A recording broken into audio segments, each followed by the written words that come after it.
अल्लाह जिसको तहज्जुद की तौफ़ीक दे देता है उसको फिर इसमें वो सुकून मिलता है कि बंदा तहज्जुद कभी छोड़ ही नहीं सकता। जो तहज्जुद की नमाज की पाबंदी करते हैं अल्लाह उनको 2 इनामात से नवाजता है।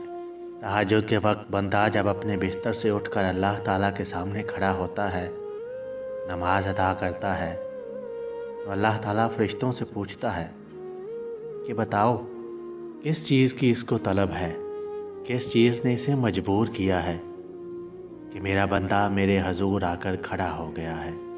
बेशक अल्लाह सब जानता है, लेकिन फिर भी फरिश्तों से पूछता है ताकि अपने बंदे की अज़मत को ज़ाहिर कर सके।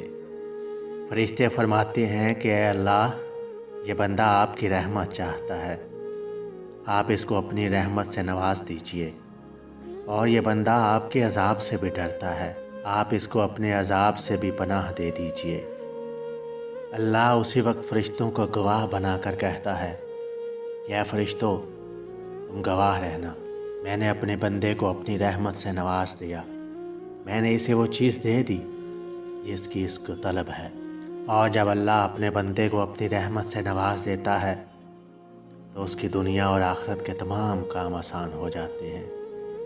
और फिर अल्लाह फरमाता है कि अगर ये मेरे अज़ाब से डर रहा है तो मैंने इसको अमन दे दिया, इसको अपने अज़ाब से पनाह दे दी, अपने बंदे को अपने अज़ाब से महफूज कर दिया।